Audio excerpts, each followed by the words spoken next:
పాటి పరిశుద్ధాత్మ తండ్రి, మీరు మాతో మాట్లాడాలని వేడుకొంచున్నాం. తండ్రి, నీ సన్నిధిలో సంతోషము, ఆనందము, జ్ఞానం ఉంది. ఈ సాయంకాలం తండ్రి మాతో మీరు మాట్లాడమని, నువ్వు మమ్మల్ని ప్రేమిస్తూ ఉన్నావు, ఈ సంఘాన్ని ప్రేమిస్తూ ఉన్నావు, మమ్మల్ని ప్రేమిస్తున్నావు. నువ్వు మాతో మాట్లాడమని, పరిశుద్ధాత్మ తండ్రి మీరు మాతో మాట్లాడమని యేసు నామములో ప్రార్థిస్తున్నాం తండ్రి. ఆమేన్. Thank you lord. సో చాలా ముఖ్యమైన విషయం పిల్లరా, మిమ్మల్ని నన్ను మీకు నాకు చాలా ముఖ్యమైనది. ప్రతి వ్యక్తికి, ముఖ్యంగా క్రైస్తవులుగా ఆర్థిక డబ్బు విషయం చాలా క్లారిటీ ఉండాలి పిల్లరా. యేసు ప్రభుని రక్షకుడుగా అంగీకరించిన తర్వాత డబ్బులు లేకుండా ఉన్నారు అంటే అది చాలా మీరు సాతాను ద్వారా మోసం చేయబడుతున్నారు. లేకుంటే వాడు ఆల్రెడీ మిమ్మల్ని వాడి ఆధీనంలో ఉన్నారు. లేకుంటే వాడు మిమ్మల్ని ఆ ఏరియాలో జయిస్తానని అర్థం. ఏ ఏరియాలో? ఆర్థిక విషయాల్లో. సో మీరు నేను ఎప్పుడు గుర్తుపెట్టుకోవాల్సింది, దేవుడు ఎల్లప్పుడూ మీరు నేను ఐశ్వర్యంలో ఉండాలని కోరుకుంటాడు. బైబిల్ ప్రకారము ఆది కాండం నుంచి ప్రకటన గ్రంథం వరకు మీరు చూసినట్లయితే ఐశ్వర్యం అనేది దేవుని యొక్క కోరిక. తన బిడ్డలు ఐశ్వర్యం కలిగి ఉండాలని, ఆస్తి కలిగి ఉండాలని. అందుకే యేసుప్రభు క్లియర్గా చెప్పాడు, దొంగతనమును, హత్య, నాశనం చేసే కీర్తన పైన చూడాలి మీరు. బాగినాల్లో యవనస్తులు, చిన్నపిల్లలు ఇప్పటి నుంచే దొంగతనమును, హత్య, నాశనం చేసేకొస్తాడు. సాతాను పని ఏంటంటే వాడు దొంగతనం చేసేవాడు పిల్లరా. దేవుడు ఏదైతే ఇస్తానాడో అవి మీ చేతిలోకి రాకుండా వాటిని దొంగతనం చేసేవాడు. ఆ తర్వాత హత్య, నాశనం చేసేవాడు. బైబిల్ అంటుంది యేసుప్రభు వచ్చిండేది, యేసుప్రభు స్వయాన ఈ మాట, నేను వచ్చిండేది జీవం ఇచ్చుటకు, అది సమృద్ధిగా ఇచ్చుటకు. దేవుడు వచ్చినది మీకు నాకు జీవం ఇచ్చుటకు. యేసుప్రభుని రక్షకుడుగా నువ్వు అంగీకరించిన ఆ క్షణం నుంచి నా జీవితంలో పిల్లరా సమృద్ధి అన్ని ఏరియాస్లో, అది ఆరోగ్యమైన, అది డబ్బైనా, జ్ఞానమైన, కుటుంబంలో పరిస్థితులైనా సమృద్ధిగానే ఉండాలి. లేదు అంటే ఎక్కడో మనము అజ్ఞానంలో ఉన్నాం, మనకేదో అర్థం కావడం లేదు, ఏదో సరిగ్గా నడవడం లేదు కాబట్టి లేదు మన జీవితంలో. అది మీరు బైబిల్లో ఎక్కడైనా చూసుకోండి, ఎఫెసీ 1:3 రాయబడింది, యేసు ప్రభుని రక్షకుడుగా అంగీకరించిన తర్వాత స్వర్గంలో ఉన్న ప్రతి ఆశీర్వాదము మీ కొరకు నా కొరకు తెరవబడింది. ఎఫెసీ 1:3 రాయబడింది మీరు చూస్తే. ఆ తర్వాత మీరు చూసినట్లయితే 2 పేతురు 1:3 ఇంకా క్లియర్గా భక్తికి, జీవానికి కావలసినవన్నీ యేసు క్రీస్తు ద్వారా సమకూర్చబడి ఉన్నవి. ఇస్తాను కాదు. యేసు ప్రభుని రక్షకుడుగా అంగీకరించిన తర్వాత నా పరిస్థితి మారిపోయింది పిల్లరా. గొప్ప జీవితం మొదలైంది మనలో. భక్తికి, జీవనం కాసినవి ఇస్తానని కాదు రాయబడిండేది, ఆయన ఇచ్చేసాడు పిల్లరా.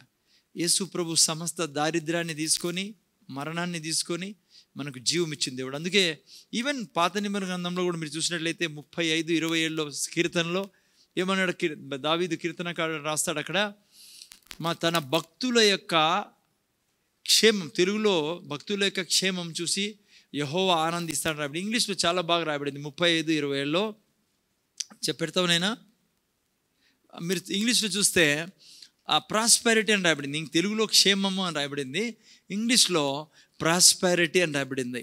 అంటే తన యొక్క భక్తుల యొక్క, తెలుగు మాత్రం ఇంగ్లీష్ మాత్రం పెట్టండి, డబుల్ పెట్టుకోకుండా, తన యొక్క భక్తుల ఐశ్వర్యము చూసి దేవుడు సంతోషిస్తాడండి. ఎక్కడుంది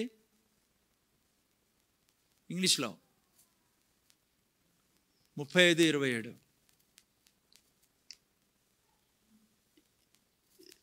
ఏమా వర్షన్ లేదమ్మా నీ దగ్గర? రావడం లేదా? అది పాతదే పెట్టదు, మా కొత్త దుద్దులే. ఓకే, రాలే. అది ఎందుకు డబుల్ ప్యారలల్లో తీసుకున్నారా?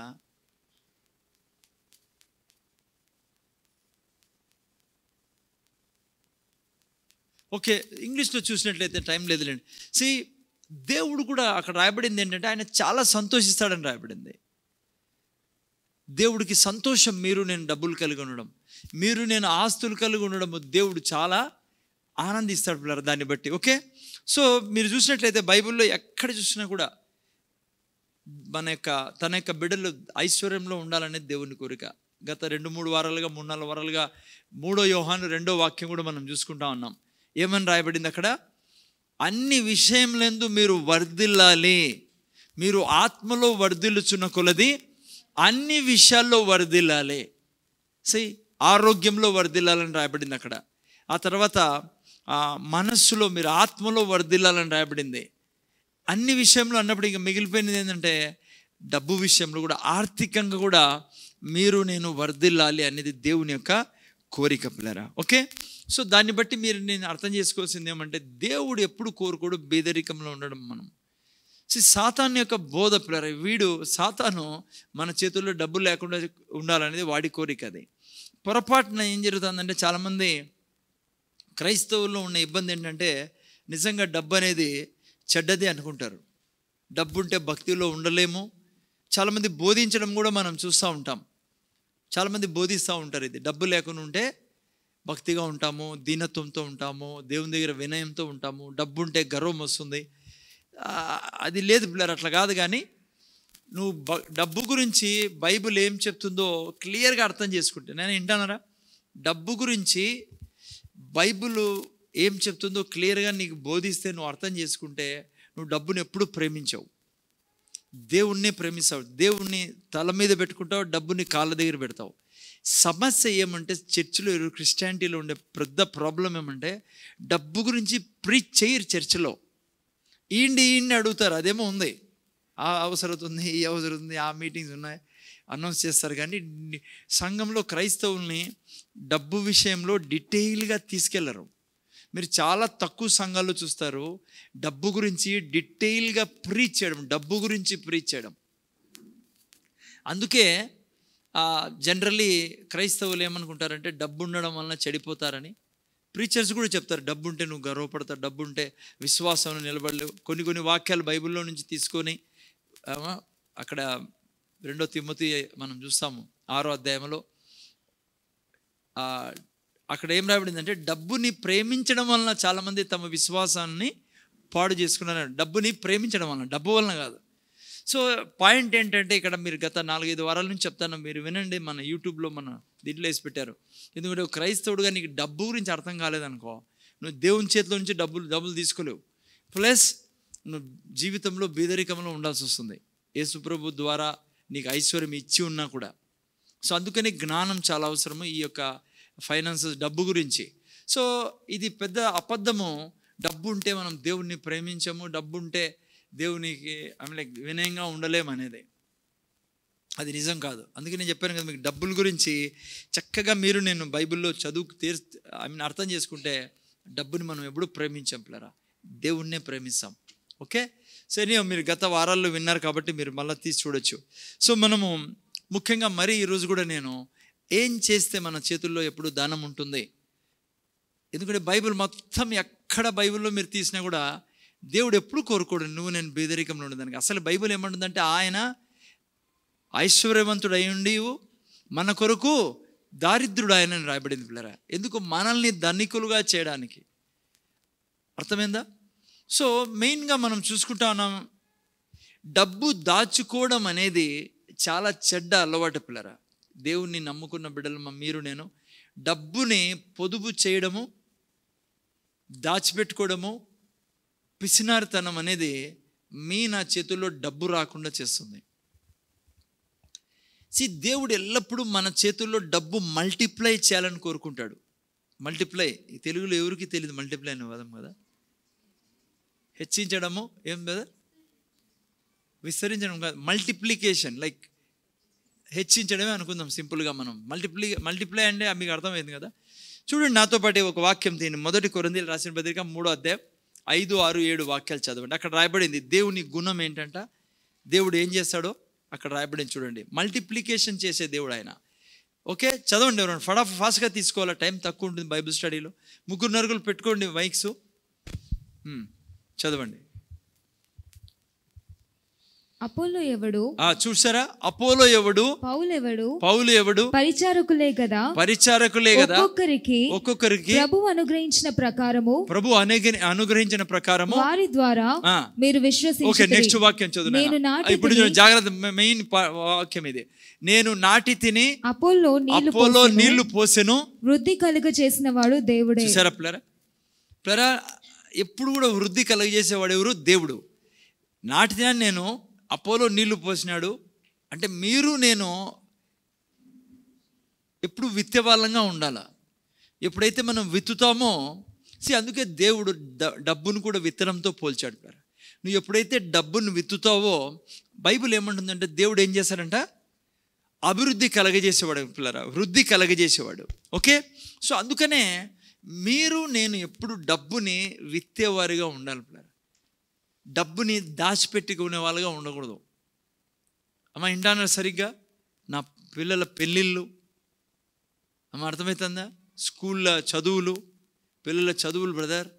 ఆ తర్వాత ఇంకేమున్నాయి? బంగారు కొనాలా, లేదంటే రేపు పొద్దున ఇల్లు కొనాలా. ఈ విధంగా నువ్వు దాచిపెట్టుకునే వ్యక్తి అయితే నీ చేతుల్లో ఎన్నడూ డబ్బు ఉండదు. దేవుని నుంచి డబ్బు తెచ్చుకోలేవు నువ్వు. మీరు నాకు తెలుసు ఈ మాట అన్నప్పుడు వెంటనే చాలా పెద్ద క్వశ్చన్ ఇది. అది ఎట్లయితుంది అసలు? లోక ప్రకారంగా ఎవరు బుద్ధిమంతుడంటే దాచిపెట్టుకుని పొదుపు చేసుకుని పిల్లల కోసం. బైబిల్ ఒప్పుకోదు, దీనికి దేవుడు ఒప్పుకోడు. మళ్ళీ మీరు ఎట్లా ఇవన్నీ పిల్లల పెళ్ళి అంటే దేవుడు, నేను అదే చెప్పబోతున్నా, ఆల్రెడీ విన్నారు 3-4 వారాల నుంచి మీరు. దేవుడు అంటారు ఆ విధంగా నువ్వు దాచుకోవద్దు. దేవునికి తెలుసు నీ పిల్లలకి పెళ్లి చేయాలను, దేవునికి తెలుసు నీ పిల్లలకి చదివించాలా, దేవునికి తెలుసు రేపు పొద్దున ఇంజనీరింగ్ సీట్ వస్తే, గవర్నమెంట్ సీట్ వస్తే ఓకే, లేకుంటే లక్షలు ఖర్చు పెట్టాలని తెలుసు. నేను ముందర చూడండి. సో కానీ దేవుని ఒక పద్ధతి ఉంది, వాటన్నిటికీ డబ్బులు తెచ్చుకునే పద్ధతి. నీ ఇష్టానుసారంగా దాచిపెట్టుకొని పొదుపు చేసుకొని డబ్బాలో దాచిపెట్టుకొని అది ఇష్టం ఉండదు దేవునికి. ఓకే, దేవుని కోరిక ఏంటంటే నువ్వు రాజ్యంలో విత్తు. అంటే దేవుడు రాజ్యంలో విత్తు, దేవుడు చెప్తాడు నీకు ఏం చేయాలనేది నీ దగ్గర డబ్బు వచ్చినప్పుడు. సో ఆ డబ్బును దేవుడు చెప్పినట్లు చేస్తే దేవుడు చూసుకుంటానంటాడు మిగతావన్నీ.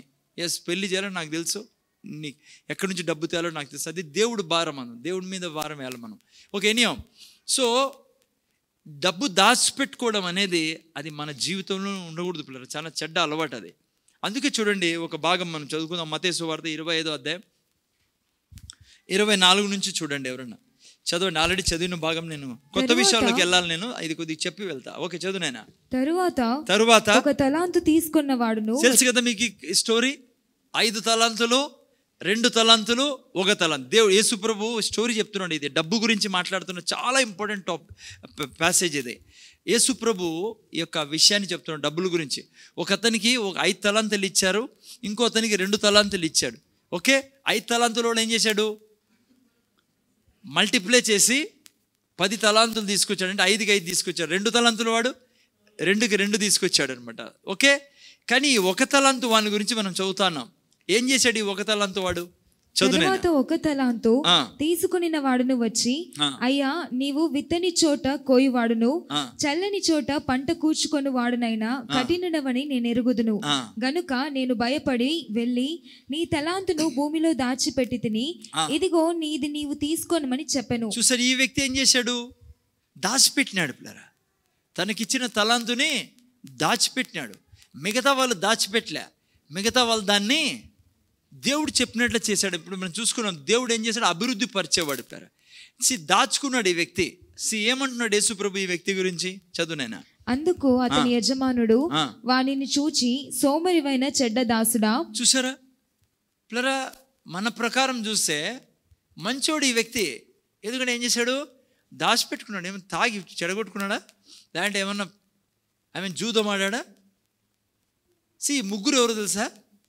క్రైస్తవులు పిల్లలు. ఒక రకంగా మీరు అర్థం చేసుకోవాలంటే చర్చిలోకి వచ్చేవాళ్ళు. అందుకే వీళ్ళకి తలాంతులు ఇవ్వడే. అయితే ఈ వ్యక్తి దాచిపెట్టుకున్నాడు. ఈ వ్యక్తిని ఏమంటున్నాడు యేసు ప్రభువు? సోమరేనా చెడ్డ దాసుడు అన్నాడు. 30వ వాక్యంలో చూడండి ఏమన్నాడు ఇతని గురించి. మరియు పనికి మాలిన ఆ దాసుని. చూసారు ఏం మాలినంట? ఎంత చెడ్డ మాట చెప్పండి. బైబిల్లో యేసుప్రభు పనికిమాలినోడు అంటాడు. మనం అప్పుడు అంటాం కదా పనికిమాలిన. యేసుప్రభు అంటాడు, ఎవరిని పనికిమాలినోడు అంటున్నాడు? ఎవరిని అనేది? మరియు పనికిమాలిన ఆ దాసుని వెలుపటి చీకట్లో త్రోసివేయడి. ఎంత చెడ్డ చేసినాడు ఈ వ్యక్తి! ఎందుకు అంత తన యజమాని ఈ మాట అంటున్నాడు? ఆ మాట మనకు యేసు ప్రభు బోధిస్తూ ఉన్నాడు. పిల్లరా చూడండి ఎంత చెడ్డ గుణమో ఇది. అందుకే మీ దగ్గర నా దగ్గర వచ్చే ప్రతి రూపాయి, అది జీతం ద్వారా కానీ, కులపై వింటాను కదా, జీతం ద్వారా కానీ, వ్యాపారం ద్వారా కానీ, ఏ విధమైన సంపాదన సరే, నీ చేతుల్లోకి డబ్బు పడినప్పుడు నీ గుండెల్లో పూర్తిగా ఎప్పుడు ఉండాల్సిందేమో తెలుసా? ఈ డబ్బు దేవుంది. ఈ ప్రిన్సిపల్ నువ్వు కల్టివేట్ చేయాలా. ఎందుకంటే మనము అట్లా చోటు నుంచి బయటకు వచ్చాం. మనం అన్యులం. డబ్బు అంటే దేవుడు అనే లోకం నుంచి బయటకు వచ్చాం. ఎప్పుడు కూడా నువ్వు ఆలోచించాల్సింది, డబ్బు నీ దగ్గర వచ్చే డబ్బు నీది కాదు, దేవుంది. అది ప్రతి రూపాయి దేవుంది. నువ్వు ఒక మంచి గృహ నిర్వాహకుడుగా దేవుడిని నీ భూమి మీద పెట్టాడు. అందుకే ఆ డబ్బు వస్తూనే ఏం చేయాలా? టైత్ ఇచ్చినా బాగానే ఉంది, మంచిది. ఆ తర్వాత మిగిలిన డబ్బు కూడా ఆయనకి చెప్పాలని, నీది ఇది, నువ్వు ఏం చేయమంటావు చెప్పు ప్రభు అనల్లా. అంటే ఏదో ఒకసారి చెప్పి కదా, నీకు ఆ యొక్క సెన్స్లో బ్రతకాల, ఆ యొక్క నేచర్ నీలో ఉండాలా. అనుక్షణము ఇది నీదే. చూడు నీ జీవితం ఎంత మధురంగా మారుస్తాడంటే దేవుడు ఈ నేచర్ కలిగి ఉన్నప్పుడు. అప్పుడే నువ్వు ఒక మంచి దాసుడు. లేదంటే పనికి మాలిన వాడా అంటున్నాడు అతన్ని. అంటే నీ పనికి పెట్టుకున్నా నువ్వు ఆ పనికి యోగ్యుడు కాదు కాబట్టి పనికి మాలిన. అర్థమవుతుందా? నేను ప్రతి వారం చెప్తున్నా ఈ మాటని. నువ్వు ఆ మాట అన్నప్పుడు దేవుడు ఆ డబ్బుని ఎలా వాడుకోవాలో నీకు జ్ఞానం ఇవ్వడం మొదలు పెడతాడు. దేవుడు చెప్పచ్చు, నీ దగ్గర ఎగ్జాంపుల్ 40,000 30,000 వచ్చింది అనుకోండి, 3,000 టైత్ ఇచ్చావు. చాలామంది అనుకో టైత్ ఇచ్చిన తర్వాత చాలా సార్లు లేని స్టోరీ నాది అయిపోయింది. కానీ 3:10లో సరిగ్గా చదవలేదు. అక్కడ ఏం రాబడిందంటే దశంభాగం నాది. పెడతాం 3:10 ఒకసారి జస్ట్ వీళ్ళ కోసము. 2 రకాల గివింగ్ ఉండేది, 2 రకాల ఇవ్వడం ఉండేది. 3:10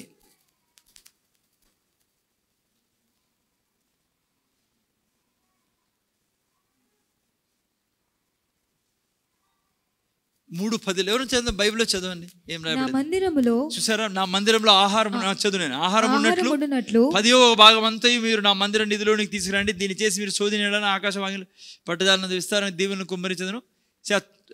9లో పెట్టినాయన ఈ ఓకే 8 ఇక్కడ రాయబడింది చూడండి. మానవుడు దేవుని యొద్ద దొంగిలునా, అయితే మీరు నా యొద్ద దొంగిలితిరి. దేని విషయంలో మేము నీ యొద్ద దొంగిలితమని మీరు అందరూ 10వ భాగమును. ఇప్పుడు గట్టి చదువు తర్వాత. సో అందుకే 2 రకాల గివింగ్. దశంభాగము నాది అంటాడు దేవుడు, మిగతాది ఎవరిది? మిగతాది కూడా ఆయనదే. సో జాగ్రత్తగా వినండి, వినండి కంప్లీట్గా. అప్పుడే బాధపడకండి. ఇది కూడా దేవుడు ఎప్పుడు నీ దగ్గర పైసా తీసుకోడు. దేవునికి ఏం అవసరమ్మా? కానీ నిన్ను ఐశ్వర్యవంతు చేయాలని ఆయన కోరిక. నువ్వు బీదరికంలో ఉండకూడదు ఈ భూమి మీద అనేది ఆయన కోరిక. సో ఏం చేయాలా? మిగిలిన 90% కూడా నాది కాదు, ఇది నీదే అన్నప్పుడు ఆ డబ్బుని ఆయన చెప్తాడు ఏం చేయాలని. అదే విత్తడం అంటే. నీకు గత వారాల్లో నేను చెప్పా, నీకు దేవుడు చెప్పచ్చు దాంట్లో నుంచి 2,000 నువ్వు సువార్తకి, లేదంటే దాంట్లో నుంచి నీకు దేవుడు మాట్లాడచ్చు. నువ్వు అన్నావు అనుకో, డబ్బు వచ్చిన తర్వాత ప్రభువా ఏం చేయాలో చెప్పు అని. మీరు చెప్తారు లేదా? నేను ఖచ్చితంగా చెప్తా. నేను వింటాను కూడా ఆ వాయిస్ని. గట్టిగా చెప్పడు నోడు, నీ అందరూ ఊరంతా వినపడదు, నీ లోపల టక్కన అట్లా వేస్తాడు అంతే, షార్ప్ టక్ అంతే. ప్లరా ఎంత తృప్తిగా ఉంటుంది తెలుసా ఆ పని నువ్వు చేస్తే. దేవుడు అంటాడు 1,000 రూపాయలు వృద్ధాశ్రమం పంపి, లేదంటే 3,000 ఇచ్చి. సరే నేను ఊరికే ఉదాహరణ చెప్తున్నాను మీకు. 3,000 మీరు చదివిస్తున్న పిల్లలకి, లేదంటే దేవుడు అనొచ్చు నీకు ఒక 2,000 సేవకుల కోసమే, నీ పాస్టర్కి ఎక్కడ పంపిస్తాడు, సేవకులు పంపిణీ. చాలామంది ఆల్రెడీ చేస్తున్నారు మన చర్చిలో, చాలా సంతోషం ఇది. అదేంటి అది? విత్తడం. అదే దశంభాగం ఆయనదే, దాని ద్వారా నీకు ప్రామిసెస్ ఉన్నాయి ఆయనవి. నీ పంట తినివే పురుగులు గద్దిస్తాడు ఆయన. ఆకాశ వాక్యాలు నీ కొరకు తెరవబడి ఉంటాయి. భూమి మీద ఉన్న శాపం నీ మీద ఉండదు, శాపం నీ మీద రాదు ఎప్పటికీ. కానీ ఆఫరింగ్స్ ఏంటంటే నువ్వు విత్తనాలు వేసే డబ్బదే. నువ్వు జీవితంలో బీదరికం చూడకుండా నైనా ముందర చూడండి, జీవితంలో చేయి సాపని బ్రతుకునేది. అందుకే దావీదు అంటాడు, నేను బాలుడనే ఉంటే వృద్ధుణ్ణి, నీతిమంతులు చేయి చాపడము నేను చూడలేదంటాడు ఆయన. ఎస్, ఈరోజు కూడా నీకు నాకు చేయి చాపే అవసరమే ఉండదు పిల్లలు, దేవుడు చెప్పినట్లు చేస్తే. అందుకే చూడండి, మత్తయి సువార్త 6వ అధ్యాయంలోకి రండి, కొన్ని మాటలు చూసుకుందాం. నేను బీదరికాన్ని చంపేది నేర్పిస్తాను. గవర్నమెంట్ మారినా మీ బీదరికం పోదు, ఏమైనా కూడా పోదు. అది నువ్వు దేవుని వాక్యం చెప్పినట్లు చేస్తేనే పోయేది. దేశమంతా బీదరికంలో ఉండొచ్చు, నువ్వు బీదరికంలో ఉండవు, నీ కుటుంబం నీ పిల్లలు బీదరికంలో ఉండరు. పొంగుతూ ఉంటుంది నీ ఇంట్లో ధనము ఐశ్వర్యం అన్నీ. ప్రతిదీ కనెక్టెడ్ అయి ఉంది డబ్బుతో. చూడండి ఏం రాబడి మత్తయి సువార్త 6లో ఏమంటాడు, 6:24 నుంచి చదువు. 6వ అధ్యాయం 19 నుంచి చదువు. భూమి మీద మీ కొరకు ధనము కూర్చుకొనవద్దు. చూడు, నేను చెప్పడం లేదు పిల్లరా, బైబిల్లో నుంచి చదువుతానా మీకు, మీ బైబిల్ కలిసి చూసుకోండి. భూమి మీద నీ కొరకు ధనమును కూర్చుకొనవద్దు, ఇక్కడ చిమ్మటయు తుప్పును తినివేయును, దొంగలు కన్నము వేసి దొంగిల్లెదరు. పరలోకమందు మీ కొరకు ధనమును కూర్చుకొనుడి. చూసారా, ధనం కూర్చుకోవాలా? ఎక్కడ కూర్చుకోవాలంట? పరలోకమందు మీ ధనం కూర్చుకునుడి, అక్కడ చిమ్మటైనను తుప్పు అయినను దానిని తినివేయదు, దొంగలు కన్నము వేసి దొంగిల్లరు. కూర్చుకోవాలి డబ్బు, కానీ ఎక్కడంట? పరలోకమందు. అంటే దేవుడు చెప్పినట్లు నువ్వు వాడినావనుకో, 500, 10,000, 15,000 సీప్లరా, అది నువ్వు ఎక్కడ కూర్చుకుంటున్నావు? పరలోకం అనే బ్యాంకులో డిపాజిట్ చేసుకుంటున్నావు. అందుకే ఈ అధ్యాయం నేను చాలాసార్లు చెప్పాను, డబ్బు గురించి యేసుప్రభు చాలా ఎక్కువ ప్రీచ్ చేశాడు పిల్లరా. యేసుప్రభుకు తెలిసి భూమి మీద డబ్బు శక్తి పిల్లరా. ఇంగ్లీష్లో భలే రాయబడింది, ప్రసంగి 10:29 ఏమో, మనీ ఆన్సర్స్ ఆల్ థింగ్స్ అని రాయబడింది ఇంగ్లీష్లో. Money answer all things. ఓకేనా? మీరు చూస్తే ఇదే అధ్యాయంలో చూడండి, ఇప్పుడు 24 నుంచి చదువు. నేను 24 ధనం ఎక్కడ కూర్చుకోవాలా? దేవుని సన్నిధి, దేవుని దగ్గర, దేవుని చేతికి. అలా ఎవరును ఇద్దరు యజమానులకు దాసుడుగా ఉండనేరడు. అతడు ఒకని ద్వేషించి ఒకని ప్రేమించును, లేదా ఒకని పక్షముగా నుండి మరి ఒకని తృణీకరించును. మీరు దేవునికిని సిరికిని దాసులుగా ఉండనేరరు. చూసారా, ఇద్దరికి దాసులుగా ఉండలేం మనము. అందుకే నీకు ఎప్పుడు ఈ ఫిక్స్ ఉండాలా నీ హృదయంలో, నీ మనసులో. డబ్బు దేవుంది నీ దగ్గర ఉండేది, నీది కాదు. నీది అనుకున్న రోజే నువ్వు బీదరికానికి గ్రీన్ సిగ్నల్ ఇచ్చేస్తావు. ఎందుకంటే ఎవరు దేవుడు అయిపోయినారు ఇప్పుడు? సిరి దేవుడు అయిపోయినాడు. నీకు దేవుడు అయితే డబ్బు కాదు దేవుడే, కానీ దేవుడే దేవుడు అయినప్పుడు నువ్వు డబ్బు నీ కాళ్ళ కింద దగ్గర, చెప్తున్నా మీకు అర్థం చేసుకుని, ఎప్పుడు డబ్బుని కింద పెట్టాలి, నువ్వు దేవుడిని పైన పెట్టాలి. ఎట్లా పెడతావు చెప్పు? ప్రభువా ఏం చేయమంటావు? ఈ డబ్బు నీది, నువ్వేం చేయమంటావు చెప్పు. భయపడకండి, దేవుడు నీకు లేకుండా చేయడు. మళ్ళీ నేను చెప్పినట్లు అయినాయి. ఇప్పుడు బ్రదర్ చెప్తానాడు, మిగిలిన 90% ఆయన ప్రభు దేవునికి అడగాలంట. మళ్ళీ గబక్కన అంతా ఇమ్మంటే నా బతికేను, తినేదేంటి, తాగేదేంటి, నా పిల్లల ఫీజు ఏంటి, దాచుకోవద్దంట అన్నాడు పెళ్ళికి పిల్లలకి. లోకం చూస్తే దాచుకునేవాడినే మంచోడు అంటుంది, బైబిల్ అంటుంది నో, దాచుకునేవాడు మంచోడు కాదట. ఆడ ఏం కొడతాడంట? చిమ్మట దొంగలు వచ్చి ఎత్తిపోతారు అంటాడు. అందుకే చూడండి కింద ఏమంటాడు మళ్ళీ ఈ మాట అయిన తర్వాత, అందువలన నేను మీతో చెప్పున్నదేమనగా. ఎవరు చెప్తున్నాడు? యేసు ప్రభు. నేను చెప్పేది ఏమంటే మీకు, ఏమి తిందుమో, చూసారా, ఏం తిందుమో, ఏమి తాగుదుమో, అని మీ ప్రాణమును గూర్చి అయినను, ఏమి ధరించుకొందుమో అని మీ దేహమును గూర్చి అయినను చింతింపకుడి. అదే కదా మన పని రోజు. ఏం బా, రేపు సంవత్సరం క్రిస్మస్ వస్తుంది, చైన్ కొనుక్కోలా ఈసారి, లేకుంటే పెళ్ళి చేయాలా. ఈ ముందర చూడండి ఇప్పుడు. హలో, మంచి వ్యక్తి అట్లా ఆలోచించేది మంచిది, ఆలోచన ఉండాలి నీకు, అది మంచిది. అది నా కూతురికి ఎట్లా ఇండ్లు కట్టాలి. బైబిల్లో ఏం రాబడింది? ఎవరంటే ఇల్లు కట్టించే బాధ్యత ఎవరిది? యెహోవా అన్నిటికీ బాధ్యుడే. మంచి తల్లిదండ్రులు ఇల్లు కట్టిస్తారు పిల్లలకి. నేను చెప్పడంలో బైబిల్లో రాయబడింది, చెడ్డ తల్లిదండ్రులే పిల్లలకి ఇల్లు కట్టాలని రాయబడింది. అయితే నువ్వు ఇల్లు కట్టాలంటే నువ్వు డబ్బు పెట్టుకోవాలి కదా, కానీ ఆ విధంగా పెట్టుకోకూడదు. ఏంది, టైత్ ఇచ్చేసా ఇంకా 90% మిగిలింది దాచిపెట్టు. నో, అట్లా కాదు నువ్వు దాచిపెట్టుకోవాల్సిందే, అట్లా కాదు నువ్వు ఇల్లు కట్టాల్సిందే. నువ్వు దేవుడు చెప్పినట్లే ఇచ్చేవాడిగా ఉన్నప్పుడు నువ్వు విత్తుతా ఉన్నావు. దేవుడు నీకు ఏం చేస్తాడో నాకు కూడా తెలియదు. నేను చెప్పను ఇట్లా చేస్తాడు అట్లా చేస్తాడు, ఆయనకు తెలిసి ఏం చేయాలో. నీకు ఇల్లు తెచ్చిచ్చే బాధ్యత అయింది, నీ పిల్లలకు మంచి చోట పెళ్లి చేసే బాధ్యత అయింది. ఆ టైంలో నీ పాపకు కావాల్సిన లేదంటే వాళ్ళకి కావాల్సిన బంగారు తెచ్చిచ్చే బాధ్యత ఇది. లోకంలో మాదిరి ఏం తిందుమా ఏం ధరించుమా చదువునేనా ఏమి ధరించుకొందుము అని మీ దేహమును గూర్చి ఆయనను చింతింపకుడి. ఆ తర్వాత ఏమంటాడు, ఆహారము కంటే ప్రాణమును వస్త్రము కంటే దేహమును గొప్పవి కావా. ఆకాశ పక్షులను చూడుడి. మళ్ళీ ఎక్కడ పోతున్నాడు, ఎందుకు అవి ఏం చేయవంట, అవి విత్తవు కోయవు. దానికి అకౌంట్ లేదు, దానికి డబ్బాలు లేవు ఇంట్లో దాచిపెట్టుకునే దానికి. చూడండి ఎంత ఆకాశ పక్షులను చూడండి. అవి విత్తవు కోయవు, కొట్లలో కూర్చుకొనవు, అయినను మీ పరలోకపు తండ్రి వాటిని పోషించుచున్నాడు. మీరు వాటి కంటే బహు శ్రేష్ఠులు కారా. చూసారా, అవేం చేస్తాయి, ఆయన మీదే ఆధారపడతాయి. నేను అదే చేయాలా, ఆయన చెప్పినట్లు చేసుకుంటూ పోతాను డబ్బుతో. ఎందుకంటే డబ్బు ఎవరిది, ఆయనది. కొంతమందికి 5 తలాంతులు ఇచ్చాడు, కొంతమందికి 50,000, కొంతమంది ₹1,00,000 జీతము, కొంతమందికి 10,000. నీ శక్తి కొలది ఇచ్చాడు ఆయన. కానీ ఎవరి కోసం ఇచ్చాడు, తన కోసం నీకు ఇచ్చినది.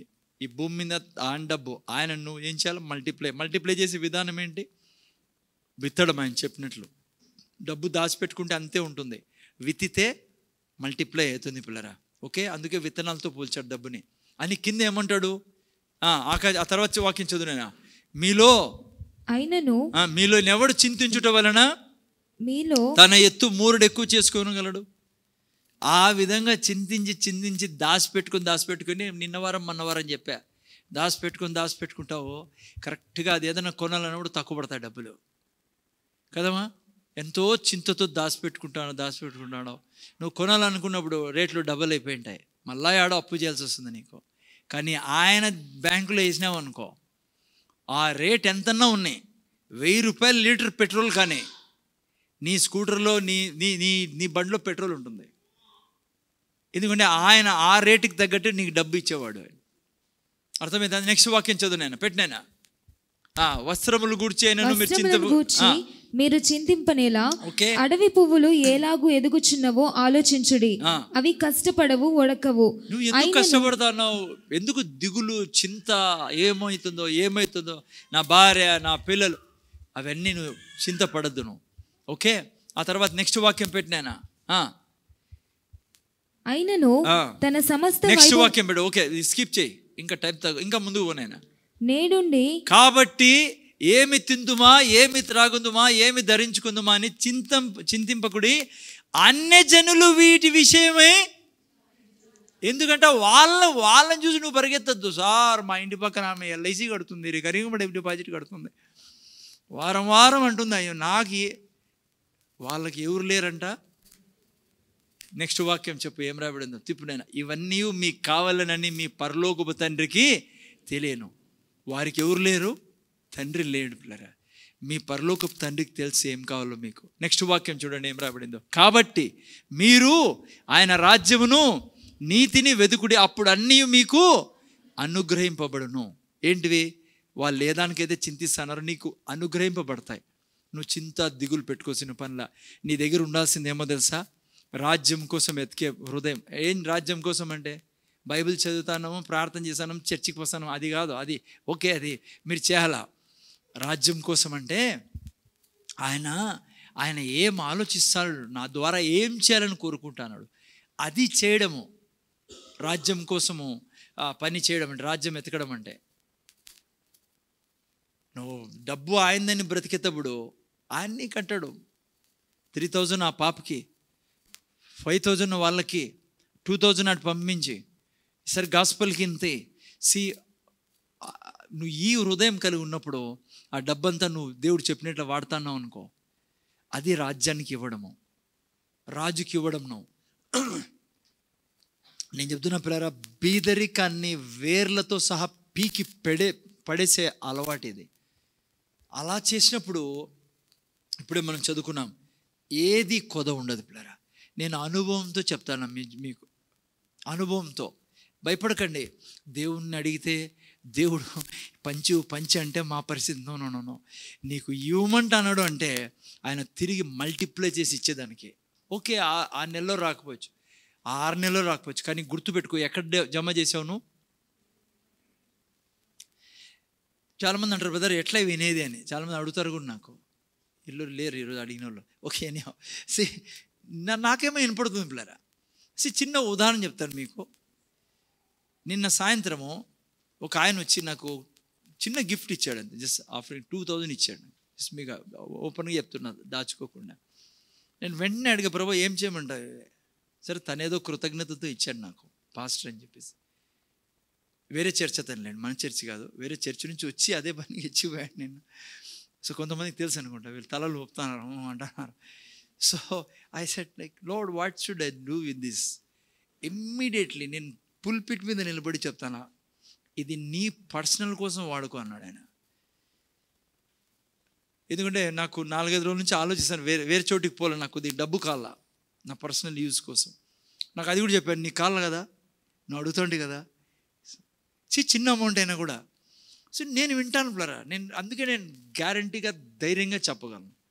చాలాసార్లు దేవుడు, ప్రభా నాకు 4000 నా బ్రదర్ ఇచ్చారు, నా పర్సనల్ చెప్తున్నాను మీకు. కొద్ది రోజులు ఎవరు పంపించారు 4000 నాకు, బయట వాళ్ళు ఎవరో, నేను ముఖం కూడా చూడలేదు, వేరే వాళ్ళు పంపించారు. ప్రభా ఏం చేయాలను, ఫలానా దైవజనికి పంపి, ఫలానా హైదరాబాద్లో ఈ దైవజన ఆయనకు పంపి, లేకుంటే ఢిల్లీలో ఆ దైవజనికి పంపి.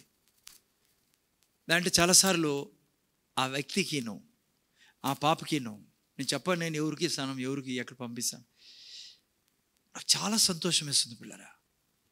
నేను ఎప్పుడు తక్కువ చూడలేను నా జీవితంలో. నా దగ్గర ఉండే బ్యాలెన్స్ ఉండనే ఉంటుంది ఎప్పుడో.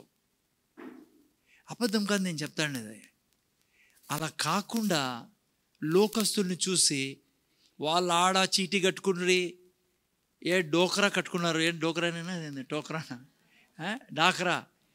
మీరు డాకరాలు కట్టుకుంటా, డోకరాలు కట్టుకుంటా, డబ్బులన్నీ ఆడవి. మీరు ఏ రోజైతే నిలబడి ఈ డబ్బు నీది, నువ్వు ఏం చెప్తే అది చేస్తాను నేను పెట్టి, నేను బీరువాలో ప్రార్థన చేసినప్పుడు అంతా అడగండి, ప్రభా ఏం చేయమంటావు? భయపడద్దు నీ కూతురు పెళ్లి గురించి, భయపడద్దు నీ ఇంటి గురించి, నువ్వేం కట్టుకుంటావు, ఇంట్లో ఎంత డబ్బుతో కట్టుకుంటావు, నువ్వు చింతించి జానడు కూడా ఎక్కువ చేసుకోలేవు నువ్వు నీ జీవితంలో. మేలు ఆయనకు చెప్పినావు అనుకో, బహుశా నీ టైంలో అంటే ఇట్లా జరగకూడదు, నీకు అవకాశం లేకపోయి దేవుడు నీ పిల్లలు దీవించవచ్చు. ఏమని చెప్పండి, ఎంతనైనా జీతం నీకు, బంగారు సన్నోడు చెప్పు, ఏం పర్లేదు, సిగ్గుపడద్దు. ఇప్పుడు రాలే, ఎంత వస్తుంది చెప్పు, కనీసం ఒక 80,000 వస్తుందా? ఏం సిగ్గుపడతామని దేవుడు ఇచ్చినది నీకు. టక్కని ఇంటర్వ్యూ పోయినాడు, ఇంటర్వ్యూలో సెలెక్ట్ అయినాడు, టెక్నికల్ ఆఫీసర్ అయినాడు, 80,000 అనుకో స్టార్టింగ్ శాలరీ. ఇప్పటివరకు ఎంతో 15, 16 వచ్చేది. ఎంత నైనా 26, సారీ 20, 26 ఎంతో 25. ఏముంది చెప్పండి? ఏ దేవుడు తెచ్చిచ్చాడో జాబు? ఆయన ఇంటర్వ్యూలో పాస్ చేయించాడు. అక్కడ మార్కులు వేసే వాళ్ళకి ఆయనే కదా కృపని ఇచ్చేది. ఈయన అనుకున్నాడు నేను ఇంటర్వ్యూలో సక్సెస్ అవుతాను లేదా అని. బ్రహ్మాండంగా సక్సెస్ అయ్యి ఇప్పుడు టెక్నికల్ ఆఫీసర్ అయినాడు. రేపొద్దున ఇంకా సైంటిస్ట్. రేపు ఏం కాకూడదు, మీకు ఈకున్న మీ పిల్లలకి ఏదో చేస్తాడు ఆయన. మంచి అలవాట్లు నేను చెప్పలేని పిల్లలు ఏదో చేస్తాడు ఆయన. ఆమె ఏదో ఒకటి కాదు, నీకు బీదరికం చూడనీడు ఆయన. ఆయన బీదరికం నువ్వు చూస్తాంటే నువ్వు దేవుడు అబద్ధికుడు అయిపోతాడు. ఓకే, సో మీరు చూసినట్లయితే పిల్లలు, అందుకే చూడండి 2 కొరింథీ 9వ అధ్యాయంలో కూడా చూడండి ఏం రాబడిందో. క్రైస్తవులు అంటారు డబ్బు గురించి మాట్లాడకూడదు చర్చిలో అని. బైబుల్ మీరు చదివితే ముఖ్యంగా కొత్త నిబంధన గ్రంథము డబ్బు గురించే మాట్లాడింది. యావరేజ్ యేసు ప్రభువు ప్రతి 6 వాక్యాలకు ఒకసారి డబ్బు గురించే మాట్లాడినాడు. దుఃఖకరమైన విషయం ఏమంటే, దౌర్భాగ్యం అనేది చర్చిలో డబ్బు గురించి ప్రీచ్ చేయరు. అందుకే క్రైస్తవులకి డబ్బుని ప్రేమిస్తారు. ఎందుకంటే డబ్బు గురించి తెలియదు కాబట్టి. నువ్వు డబ్బు గురించి క్లియర్గా అర్థం చేసుకుని డబ్బుని ప్రేమించావు, నువ్వు దేవుణ్ణి ప్రేమించావు. చూడండి ఏం రాబడి 9:6 చదువునేనా. కొంచెముగా విత్తువాడు కొంచెముగా పంట కోయును. చూసారా, కొంచెముగా విత్తితే కొంచెంగా, ఇది కూడా డబ్బు గురించి రాయబడింది. ఆ తర్వాత చదువునేనా. సమృద్ధిగా విత్తువాడు సమృద్ధిగా పంట కోయునని ఈ విషయమై చెప్పవచ్చును. ఓకే. 7 సనుగు కొనకయు బలవంతముగా కాకయు ప్రతి వాడును తన హృదయములో నిశ్చయించుకొనిన ప్రకారము ఇయ్యవలెను. చూసారా, సనుగు కొనక ఇంకేం చేయాలంట, నిశ్చయించిన ప్రకారము దేవుడు దేవుడు ఉత్సాహంగా ఇచ్చువాని ప్రేమించును. మా ఉత్సాహంగా ఎప్పుడు ఇస్తాము చెప్పండి బ్రదర్, ఎప్పుడు ఇస్తారు ఉత్సాహంగా? ఉత్సాహంగా ఎప్పుడు ఇస్తారు తెలుసా? సపోజ్ అబ్రహాం బ్రదర్ నాకు 2000 అడిగారు అనుకోవచ్చు, ఉదాహరణ చెప్తాను. ఉత్సాహంగా ఇస్తాను నేను, ఎందుకు చెప్పండి? వస్తుంది కాబట్టి. యాడికి పోతాడు 2000 రూపాయలు తీసుకుని, యాడి పారిపోతాడు? సొంత ఇల్లు ఉంది జస్ట్ మీ హలో, అది ఉత్సాహంగా ఇవ్వడం అంటే. ఎందుకు ఇస్తానని చెప్పండి ఉత్సాహంగా? ఎందుకంటే యాడికి పోతాయి బ్రదర్, 5000 బ్రదర్ తీసుకోండి బ్రదర్, రేపు పర్లేదు తీసుకోండి, 10,000 తీసుకోండి, రేపు నెల పర్లేదు, 2 నెలల తర్వాత ఏంటి పర్లేదు, అది ఉత్సాహం. ఎందుకు చెప్పండి? డెఫినెట్గా తిరిగి వస్తుంది. ఎందుకంటే ఐ మీన్ లైక్ అవి గౌరవం ఏమంటారు తెలుగులో, గౌరవించద్దు ఏమంటారు మంచి వ్యక్తి అనుకుంది, సింపుల్గా మాట, మంచి వ్యక్తి, తన గౌరవాన్ని కాపాడుకునే వ్యక్తి. అట్లా వ్యక్తి కాదు. దేవుడు ఎట్లా వాడు, నీతో తీసుకొని నీకు ఈకుండా పోతే ఇంకా ఆయనకి సైతానికి ఏం తేడా చెప్పండి? ఆయనైతే సైతాన్ని అయితే దొంగ అంటున్నాడు, ఈయన నీ డబ్బు తీసుకొని ముఖం తిప్పుకొని పోయినాడు అనుకో,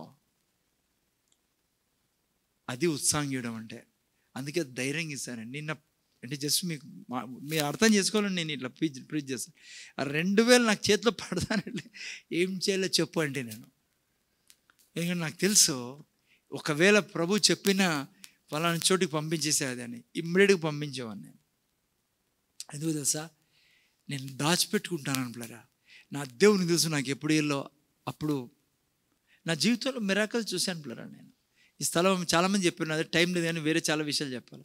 నేను చాలా కాలం నుంచి ప్రాణం చేశాను, ఈ స్థలం అమ్ముడు పోల, సారీ యాడు సిస్టర్ నాకు స్థలము పర్సనేపల్లి యాడు బ్రదర్, మనం పోయింటిమి ఆడాడో ఉండే బ్రదర్, అది పర్సనేపల్లి అనుకుంటాం కదా. ఆడ నేను సంవత్సరం నుంచి సమయం నుంచి ప్రార్థన చేశాను, అమ్ముడు పోల ప్రభా, అది నాకు అమ్ముడు పోయి నాకు క్యాష్ కావాలా అని. అమ్ముడు పోయేదే కాదు, నేను ఒకసారి దేవునితో కోప్పండిన దినాలు ఉన్నాయి. ఏది ప్రభా నువ్వు స్థలం అమ్ముడు పో, నువ్వు నాకు ఐ మీన్ అట్లా. కానీ ఎప్పుడైతే ఈ స్థలం గురించి ప్రాబ్లం వచ్చిందో వాళ్ళే ఎత్తుకుంటూ వచ్చారు నాకు, మీ స్థలం ఉంది అమ్ముతారా అని. బ్రదర్ మూడు బ్రదర్ నేనే పోయి అది అమ్మేసిన స్థలం. అది ఆ డబ్బు వస్తూనే ఏం చేశాను, ఇక్కడ ఉండే లోన్ని తీర్చేసాం పిల్లలు, అక్కడక్కడ దేవుని తెలుసు. సో ఏం చెప్తున్నాను పిల్లలు, రైట్ టైంలో డబ్బు ఇచ్చే దేవుడు ఆయన.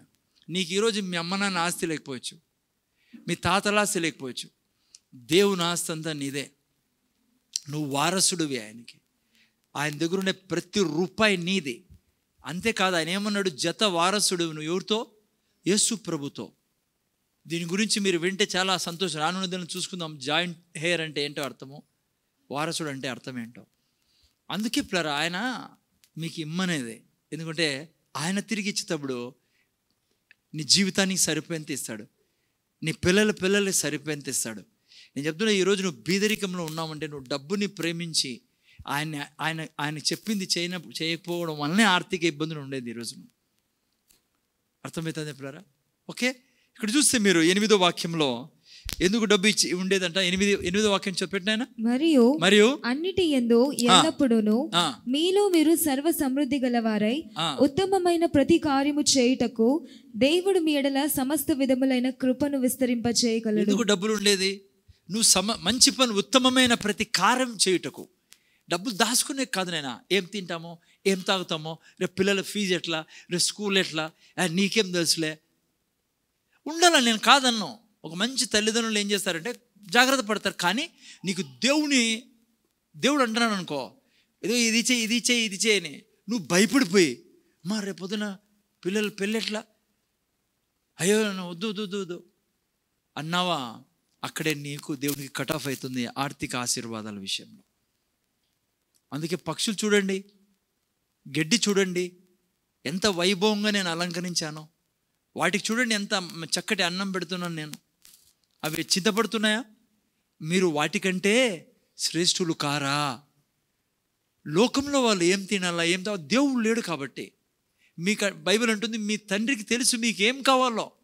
మీరు రాజ్యం వెనకాల పడండి, దేవుడు ఏం చెప్తావు దాని వెనకాల పడండి. నేను చెప్తున్నా పిల్లరా, నువ్వు ఏం బట్టలు వేసుకోవాలనుకున్నావు ఆ బట్టలు తొడిగిచ్చే దేవుడు ఆయన.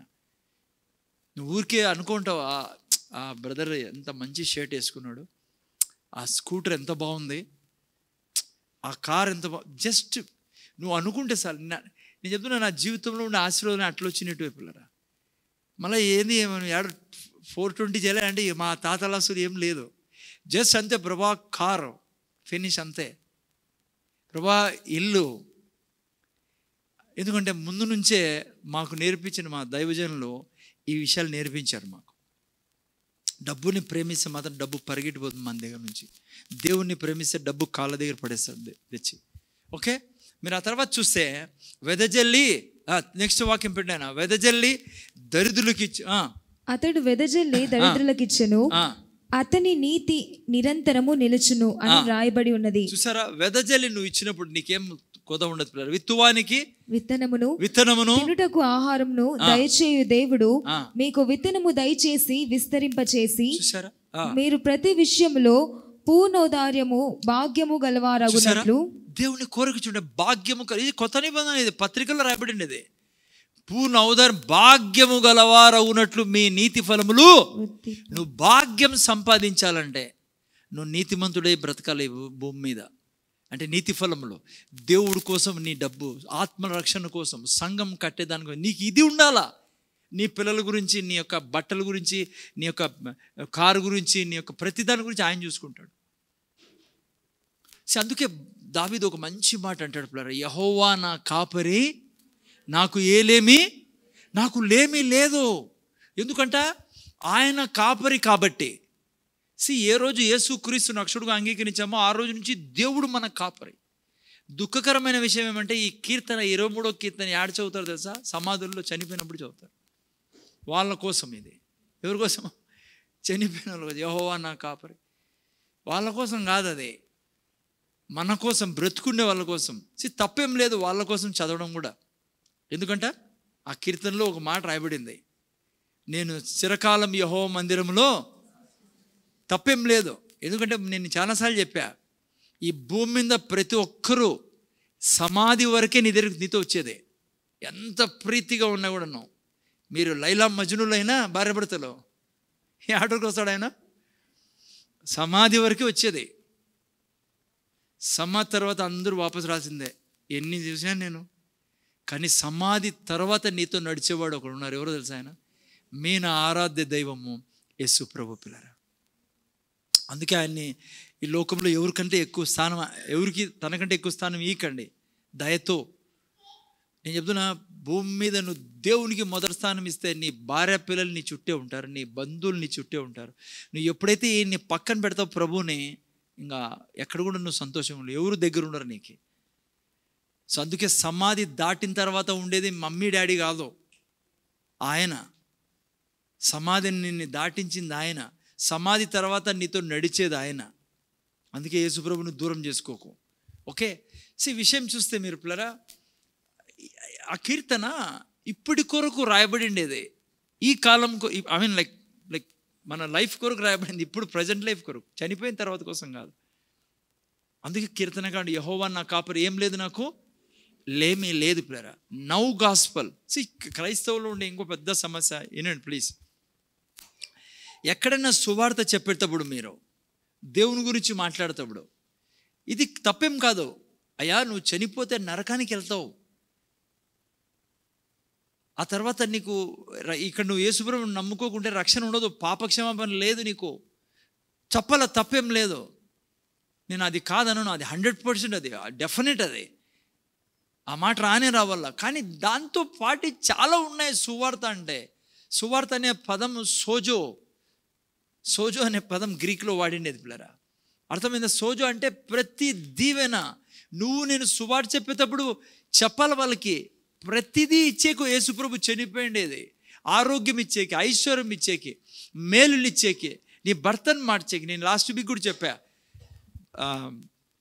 ప్రపంచంలో అతి పెద్ద చర్చ్ ఏది? సౌత్ కొరియాలో కదా. డేవిడ్ ఎంగిచో గారి పాస్టర్ అక్కడ. ఆయన ఆరంభ దినాల్లో కడు బీద సంఘం వాళ్ళదే. ఎంత బీద సంఘం అంటే ఆయనకి కూర్చునే కూడా కుర్చీ లేదు చర్చిలో. ఆయన కూర్చునే చర్చి లేదు, చేరలేదు. అంత బీదోడు. ఈ యొక్క పోస్టర్లు వేసి ఏమంటారు దాన్ని, ఫ్లెక్సీ వేసి అట్లా టైప్ చర్చి వాళ్ళదే. ఆయన ఒక చోటికి పోయి ఒక ఆమెతో అన్నాడంట, ఆ ఇంట్లో చాలా బీదరికం, దరిద్రంతో నేను ఇల్లు, భర్త తాగుబోతూ, కడు దరిద్రం ఇంట్లో. ఆమెతో పోయి చెప్తానంట ఆయన స్టార్టింగ్ టైంలో, యేసుప్రభుని నమ్ముకో లేకుంటే నువ్వు నరకానికి పోతావని. ఆమె అనిందంటే, దీనికంటే ఏముంది ఆ నరకము, ఆల్రెడీ నేను నరకంలో ఉన్నా. ఇక్కడ తినేకి తిండి లేదు, చిన్న బిడ్డకు పాలు లేవు, నా భర్త తాగుబోతుడు, తాగి నన్ను కొట్టడం తప్ప ఇంక వాడికి ఏం తెలియదు, ఇంకా దీనికంటే ఏం నరకం ఉందా అనిందంట. ఈయన జవాబు చెప్పలేక నోరు చాటేసుకొని ప్రార్థనలో పోయి, ఏంది ప్రభువా ఆమె ఆ మాట అంటుంది, ఎప్పుడు పోయినా నన్నే గద్దించి పంపిస్తుందామె అంటే, దేవుడు చెప్పాడు, నువ్వు నా సువార్తని భవిష్యత్తు సువార్తగా మారుస్తున్నావు. నా సువార్త today, my gospel is for today, now gospel, my gospel is go and tell her. ఆమెకు చెప్పు, నీకు ఇల్లు ఇచ్చే దేవుడు, నీ భర్తను మార్చే దేవుడు.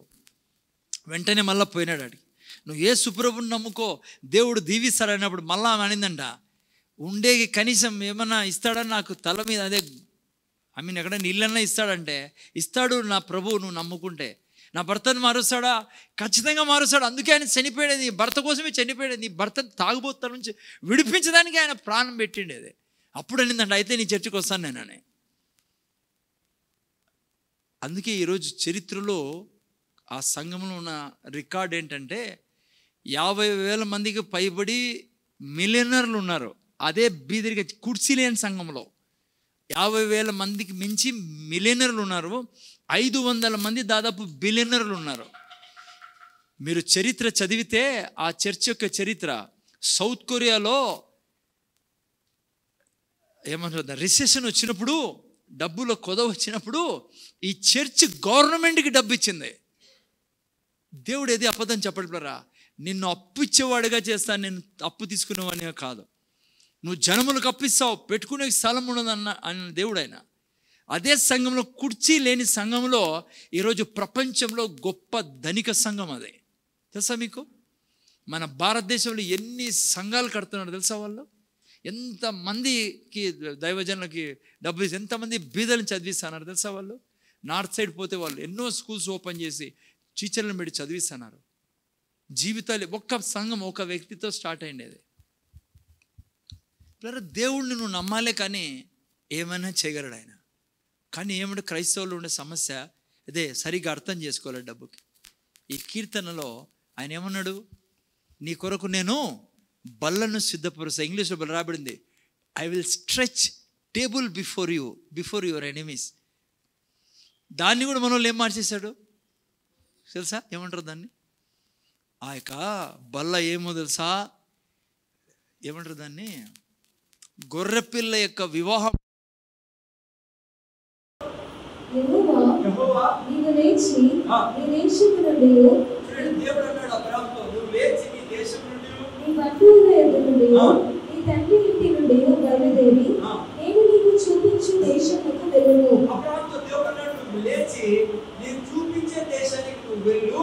నిన్ను గొప్ప జనముగా చేసి, ఇంగ్లీష్ భలే రాబడింది, నిన్ను గొప్ప జనంగా చేసి, నిన్ను ఆశీర్వదించి నామమును గొప్ప చేయు. నీవు ఆశీర్వాదముగా ఉండువు. ఆశీర్వాదం ఉండదు. నిన్ను ఆశీర్వదించు వారిని నిన్ను దూషించు వారిని శపించెదను. భూమి యొక్క సమస్త వంశములు నీ యందు ఆశీర్వదించబడునని అబ్రాహాముతో అనగా. మీరు ఈ వాక్యాలు చదివితే ఎన్నిసార్లు చెప్పాడు ఆశీర్వాదాల గురించి? ఆశీర్వాదం, ఆశీర్వాదం, ఆశీర్వాదం, బ్లెస్సింగ్, బ్లెస్సింగ్, బ్లెస్సింగ్, బ్లెస్సింగ్. చూసారా? I bless you, I make you blessing, you will be a blessing. ఎన్నోసార్లు ఈ పదం వాడబడింది కదా. మీరు అబ్రహాంని అడిగారనుకోండి, అబ్రహామా ఏమంటావు దేవుని గురించి అంటే, అబ్రహాం ఏమంటావు తెలుసా? ఆయన నోరు తెరిసి ఆశీర్వాదం గురించి మాట్లాడతాడండి. ఆయన ఆశీర్వదించే దేవుడిని అంటాడు అబ్రహాం. అలా అర్థమైందా మీకు? జాగ్రత్తగా నేను ప్లారా. దేవుని యొక్క హృదయం మీరు చూసినప్పుడు ఆశీర్వదించే హృదయం దేవుంది. అయితే 3 విషయాలు అబ్రహాం జీవితంలో చూసుకుందాం. ఎందుకు రాత్రి దేవుడు అబ్రహాంని రిచ్ మ్యాన్గా చేశాడు? జాగ్రత్తగా ఏంటన్నారా? దేవునితో మీరు నడిచేటప్పుడు మీ భాగం కూడా ఉంది పిల్లరా చేయడానికి. దేవుని భాగం దేవుడు చేస్తాడు, మీ భాగము మీరు చేయాల్సి ఉంది. అర్థమైందా పిల్లరా? ఎప్పుడు ఒక ప్రిన్సిపల్ గుర్తుపెట్టుకోండి బైబిల్లో నుంచి. దేవుడు మిమ్మల్ని ఫోర్స్ చేయడు పిల్లరా. ఏమంటారు అమ్మా? బలవంతం చేయడు. మీ మీద వచ్చి కూర్చోడు దేవుడు, చేయది అని బాగా గుర్తుపెట్టుకోండి. దేవునితో నడవాలంటే దేవుడు ఎప్పటికీ ఫోర్స్ చేయడు పిల్లరా. దేవుడు కోరుకుంటాడు నీ అంతకు నువ్వే తను అర్థం చేసుకుని తనతో నడవాలి అని. బలవంతం చేయడు దేవుడు. అంటే బలవంతం చేసేవాడంటే ఆదామును తినిపించేవాడే కాదు కాయ, తిననిచ్చేవాడే కాదు కాయ, తిననిచ్చేవాడే కాదు. దూరిపోయేవాడు తోటలోకి, అడ్డం నిలబడేవాడు చెట్టుకి, జరగదు కాని చేయడు ఆయన. అమ్మా, దేవుడు కొద్దిగా వెస్ట్రన్ స్టైల్ దేవుడు. తెలుసు కదా వెస్ట్రన్ స్టైల్ అంటే? అమ్మా, ఇండియన్ స్టైల్, వెస్ట్రన్ స్టైల్. మీరు ఇండియన్స్కి, జాన్కి తెలియదు, నేను చెప్తా జాన్. ఈరోజు ఇండియన్స్ మీకు భోజనానికి పిలిచారనుకోండి, ఏం చేస్తారు? సపోజ్ నాకు భోజనానికి పిలిచారనుకోండి ఎవరైనా ఇంట్లో, అమ్మా ఏం చేస్తారు? మీరు ఇంట్లోకి వస్తూనే మీరేమనుకుంటారంటే నా కడుపు మీద అనుకుంటారు కదా. మంచిది, అది మంచి అలవాటు మన, అది మంచిది. అది ఏంది? తినండి బ్రదర్, ఈ చట్నీ, చికెన్ వేసుకోండి, మటన్ వేసుకోండి, అది అన్నీ ఏళ్ళు అంతే, తినాలంతే. మీరు తినుకోకుంటే బాధపడతాం కదా మనము కదా. తినుకోకుంటే బాధపడతాం, తినలేదు లేదంటే బాగాలేదేమో. మనం మింద పడతాం ఎవరైనా పిలిస్తే కదా. అతిథులను పిలిచినప్పుడు నలుగురు ఎదురు చుట్టుకుంటాం, పోలీసు వాళ్ళు చుట్టుకున్నట్లా, దొంగనికి ఎదురు చుట్టుకున్నట్లా. తినాలి కదా, తిను బదర్, ఎందుకు తిను బదర్, బాగాలేదా, నేను బాగా చేయలేదా, వేసుకోను కదా. అది మన ట్రెడిషను, మంచిది, అది ఇడిచిపెట్టదండి. ఎందుకంటే మీరు అడగలేదనుకో, వీళ్ళు బయటికి వెనక్కి ఏమంటారు తెలుసా? ఏం చెడ్డోళ్ళు వీళ్ళు, ఇంకెప్పుడు రాకూడదు వీళ్ళు ఇంటికి భోజనానికి, అసలు తినమని కూడా అన్నీ చూడు. ఒకసారి ఒక గంట వేసింది ఆమె, ఆ తర్వాత అసలుకి చీచి ఎంత చెడ్డోళ్ళు అనుకుంటాం కదా. అది ఇండియన్ కస్టమ్స్, అది మంచిది, అది వదలకండి. నేను వచ్చిన బలవంతం చేయండి మళ్ళా అలా, లేదంటే బాధపడాల్సి వస్తుంది. అడగరని మనం తీసుకోం కదా, అడగకుండా మనం వేసుకోం, బాధపడతాం లోపల. కానీ వెస్ట్రన్ కల్చర్ ఏమో తెలుసా మీకు? వాళ్ళు అక్కడ భోజనాన్ని పిలిచినారనుకో, మీకు అక్కడే పద్ధతి చెప్తున్నా, నువ్వు ఆడ డైనింగ్ టేబుల్ మీద కూర్చున్నప్పుడు మిమ్మల్ని వాళ్ళు వేసుకోమనకూడదు, ఆడ పెట్టినారంతే. అర్థమైంది బ్రదర్? వెస్ట్రన్ స్టైల్ ఏంటంటే వాళ్ళు అన్నారనుకో, వేసుకో కొద్దిగా, చికెన్ బాగుంది వేసుకో అంటే వాళ్ళకి చాలా అవమానపరిచినట్ల. అక్కడ స్టైల్ అది. ఎందుకంటే నువ్వు నీ ఇంటికి పిలిచి నా స్వాతంత్రాన్ని నువ్వు అపహరిస్తానో, నీ యొక్క ఇష్టాన్ని నా మీద రుద్దుతాను. అక్కడ స్టైల్ అది. చూడండి, ఇండియాలో చల్లదు, వద్దు మనకి అదే. కానీ మీకు ఏంటంటే బాధపరిచే విషయం అంటే దేవునికి అదే నచ్చుతుంది. ఏది? Western style.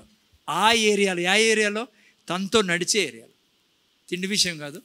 ఆయన ఏమంటారంటే, నేను నిన్ను బలవంతం చేయను, నువ్వు ఎస్ అంటే నాతో రా, లేదా నేను బలవంతం చేయను. ఎందుకు చెప్పండి? ఎందుకు బలవంతం చేయరు? మీరు నేను కూడా దేవుళ్ళం కాబట్టి. ఆయన మనల్ని తన స్వరూపంలో పోలికలో సృష్టించాడు, స్వాతంత్రం ఇచ్చాడు. ఆయన బలవంతాన నీకు రుద్ది లాక్కొని పోతాననుకో, అది అసలుకి నడవడమే కాదు, అది దేవునితో నడవడమే కాదు. ఆమోసు 3:3లో ఇద్దరు ఒకటైతేనే నడవగలరంట. సో జాగ్రత్తగా వినండి. ఏంటి అబ్రహాంలో ఉండే స్పెషాలిటీ? అబ్రహాంకి దేవుడు అన్నాడు, మొదటి స్పెషాలిటీ ఏంటంటే మీకు నాకు ఉండాల్సిందే, అబ్రహాము దేవుణ్ణి పిచ్చిగా నమ్ముతారంటారు, ఆ టైపులో పిచ్చిగా నమ్మాడు దేవుణ్ణి. దేవుడు ఏం చెప్తే అది చేసేసేది మొదటి అలవాటు మీలో నాలో ఉండాలి, ఒబే చేయడం. అబ్రాహాం ఏమన్నాడు, దేవుడు అన్నీ వదిలేసి ముందర చూడైనా వచ్చేసేమన్నప్పుడు ఏం ఆలోచించలేదు పిల్లరా అబ్రాహాం. అర్థమైందా? యాటికి పోతాన్నా, ఏమవుతుందో ఏమో, ఎలా ఉంటుందో లేదా చెప్పలేదు. కానీ దేవుడు వచ్చి అబ్రాహాంతో మాట్లాడాడు.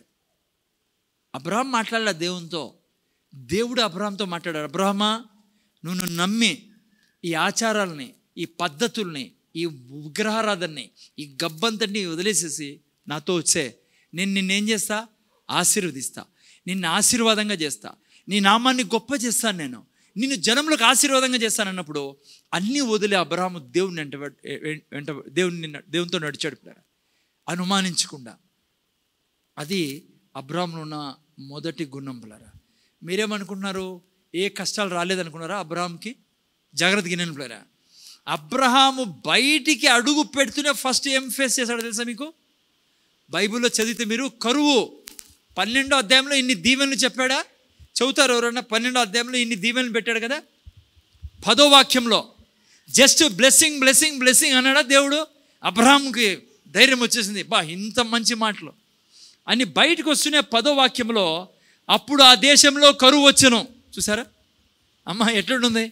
సారా ఏమనిటుంది, మీ మొగోళ్ళంతా ఇట్లనే, ఎవరు మాట విన్నావో ఏమో, ఎవరు ఆయన దేవుడు అంటానో వచ్చినావు, నన్ను తీసుకొచ్చావు, అందరి నుంచి బయటికి తీసుకొచ్చాను.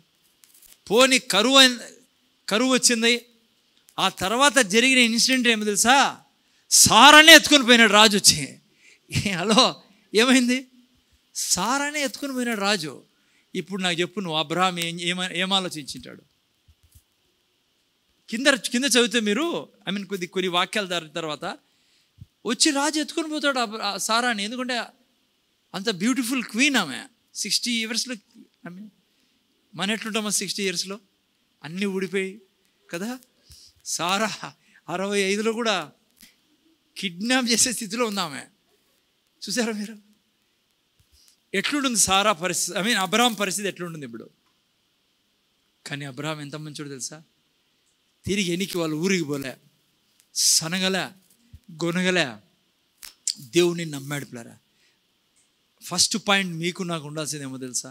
డబ్బు నీ జీవితంలో ఉండాలంటే ఆయన ఒబే చేసే మనిషి ఉండాలి పిల్లరా. కష్టం వచ్చినా నష్టం వచ్చినా ఏది కూడా వెనకాడ. నేను ఏంటన్నారా, నేను నిన్న యూత్కి ఒక ఎగ్జాంపుల్ చెప్పా, నాకు చాలా నచ్చిన ఎగ్జాంపుల్ మళ్ళీ చెప్పాలనుకుంటాను. ఈ దేశంలో ఇప్పుడు టాప్లో దేవుడు తీసుకుని నడుస్తున్న ప్రాఫెట్ అపోస్టల్ అంకుర్ నరేలా అని పంజాబ్లో రాష్ట్రాన్నే దేవుడు తన ద్వారా తిప్పి పడేస్తాడు. ఒక మంచి మాట చెప్పాడు పిల్లరా, అది నాకు మీకు చెప్పాలని, ఒబీడియన్స్కి. తను అన్నాడు, ఇలాగే యవ్వన ప్రాయంలో చర్చిలో ఉండేవాడు మీకులాగానే. అదే మీకు ఉదాహరణ ఇవ్వగలను నేను ఒబే గురించి, ఒబీడియన్స్ గురించి, దేవునితో నడిచే విషయం. తనతో పాటు ఇట్లా మీరున్నారంతా యవ్వనస్తులు, ముందు చూడండి ఆయన, యవ్వనస్తులంతా చాలామంది ఉండేవారంట. ఈ పిల్లోడు టయానికి చర్చికి వెళ్ళేవాడు, టయానికి ప్రార్థన సభ ఉంటే వెళ్ళేవాడు, చైర్లు వేసేది, అన్నీ చర్చిలో పనిచేసేది, ఆల్నైట్ ప్రేయర్ అనుకో ఆల్నైట్ ప్రేయర్. సో ఇతనితో పాటు ఇంకా చాలామంది యూత్ ఉండేవాళ్ళు. నేను దివ్య ముందర చూడండి, మోని మీకోసమే ఇది ఇంపార్టెంట్, మోని కోసమే ముఖ్యంగా. హలో, మిగతా కూడా పిల్లలు ఉండేవాళ్ళంట. అయితే వాళ్ళు ఈయన మాదిరి నమ్మకంగా ఉండేవాళ్ళు కాదంట. సంఘంలో కానీ దేవుని పనిలో కానీ ఏ పని చేయాలన్నా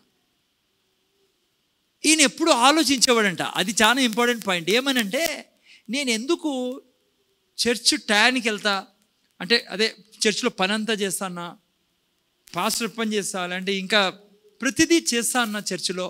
నాతో పాటు వాళ్ళు నాతో ఉన్నారు కదా, వాళ్ళలో ఒకడు వస్తాడు రాడు. ఆ తర్వాత వాళ్ళు అప్పుడు ఆలోచించేవాడంట ఆయన, లూజ్గా కూడా బతుకుతున్నారే స్నేహితులు, తనతో ఉండే కొలీగ్స్ అంతా, ఎవరితో ఆ బాయ్ ఫ్రెండ్, ఈ గర్ల్ ఫ్రెండ్, ఆ తర్వాత జోకులు వేసుకోవడము. ఆ తర్వాత సరిగ్గా నమ్మకంగా ఉండేవాళ్ళు కాదంట వాళ్ళంతా. ఈ వ్యక్తి ఎప్పుడు అనుకున్నాడు, నేను ఎందుకు ఇంత నమ్మకంగా ఉండాలబ్బా, మేమంతా ఒకటే కదా, కానీ నేనెందుకు అలా ఉండాలో, వాళ్ళు చూడు ఎట్లున్నారో, వాళ్ళకు కూడా అదే గౌరవం దొరుకుతుంది, వాళ్ళు కూడా చర్చికి వస్తున్నారు, వాళ్ళు నా మాదిరి బైబిల్ చదువుతారు, వాళ్ళు వర్షిప్ చేపిస్తారు, వాళ్ళు కూడా పని చేస్తున్నారు చర్చిలో. కానీ ఈ వ్యక్తి కమిటెడ్గా, నమ్మకంగా, నాదే సమస్తం, నా తండ్రి పని ఇది అన్నట్లుగా సువార్త కూడా ప్రతిదీ అలా చేస్తూ ఉన్నప్పుడు ఎప్పుడు ఆలోచించేవాడంటే ఈయన, ఏం నాకు వాళ్ళకి తేడా. అప్పుడప్పుడు అనిపించేదంట వాళ్ళ మాదిరి నేను ఉంటే సరిపోతుంది కదా అని. కానీ వద్దు, నేను దేవుని కొరకు. ఏమైందో తెలుసా, రాత్రి దేవుడు ఆ బిడ్డని తన పరిశుద్ధాత్మతో అభిషేకించి, టీం అంతా ఒక 20 మంది ఉన్నారంట, ఏదో ఫిగర్ నాకు సరిగ్గా కొంతమంది. ఈ వ్యక్తి ఒక్కని మీద మాత్రం దేవుడు పరిశుద్ధాత్మను కుమ్మరించి తన నమ్మకాన్ని చూశాడు. 3-4 ఏళ్ళు కుమ్మరించి, ఈరోజు దేశంలో గొప్ప సేవకుడుగా దేవుడు మార్చుకున్నాడు. వాళ్ళతో పాటు ఉండేవాడే. ఆయన అన్నాడు ఒక మాట, ఈరోజు నాతో పాటు ఉండే పిల్లలంతా అట్లా ఆడే ఉన్నారంట. ఇప్పటికీ వాళ్ళు ఏంది వాళ్ళ జీవితంలో దేవుని కార్యాలు ఏం జరగడంలా. నేను ఎక్కడ కాలు పెట్టినా వేల మంది దేవుని నమ్ముకుంటా ఉన్నారు. తాగుబోతోళ్ళు తాగుడు విడిచిపెడతాన్నారు, వ్యభిచారం చేసేవాళ్ళు వ్యభిచారం విడిచిపెడతాన్నారు, బీదోళ్ళు ధనికులుగా మార్చబడతారు. ఎందుకంటే దేవుని అభిషేకం ఆ వ్యక్తిలో నుంచి. నేను ఎందుకు ఈ పాయింట్ మీకు చెప్తున్నానంటే, అబ్రహాము ఒబే చేసేటప్పుడు ఎన్ని కష్టాలు వచ్చినా నష్టాలు వచ్చినా నమ్మకంగా దేవుడు నడిచాడు. నువ్వు నమ్మకంగా దేవునితో నడిచినప్పుడే కదా ఆయన నీకు ఇయ్యాల్సిందంతా నీ చేతిలో పెడతాడు. నువ్వు నమ్మకంగా నడవకోకుండా నీ సుఖాన్ని ఫస్ట్ చూసి, చాలామంది క్రైస్తవులు నేను చూశాను, వాళ్ళు క్రైస్తవులే, చర్చికి వచ్చే వాళ్ళే. ఈయన కొద్దిగా ముందు చూడండి, వాళ్ళ నేచర్ ఎట్లుంటుందో తెలుసా. ఇప్పుడు సండే రాళ్ళ, సండే ఏదైనా ఫ్రెండ్స్ ఏదైనా పిక్నిక్ అనుకో, చర్చికి నామాలే పెట్టేది వాళ్ళు. ఇంట్లో ఫంక్షన్ అనుకో, చర్చిని ఎగరగొడతారు. సెల్ గ్రూప్ అనుకోండి, హలో, సెల్ గ్రూప్లో ఏం వాళ్ళకి కష్టం లేకుంటే వస్తారు. టక్కన ఏదన్నా వాళ్ళకి ఫంక్షనో పార్టీనో లేకుంటే ఫ్రెండో పిలిచి అనుకోండి, నిద్ర వస్తుంది అనుకోండి, పక్కన పెట్టి దేవుని పండుగ. నువ్వు అనుకుంటాడో నీకు దేవుడు చూడడం లేదని, నువ్వు ఆడే ఉంటావు, జీవితం అంతా ఆడే ఉంటావు. ఎందుకంటే నిన్ను తీసుకొని నడచలేడు ఆయన. ఆయనకి ఎవరు కావాలో తెలుసా, వాళ్ళకు వాళ్ళే బలవంతం చేసుకునే వాళ్ళు దేవునితో నడిచేదానికి.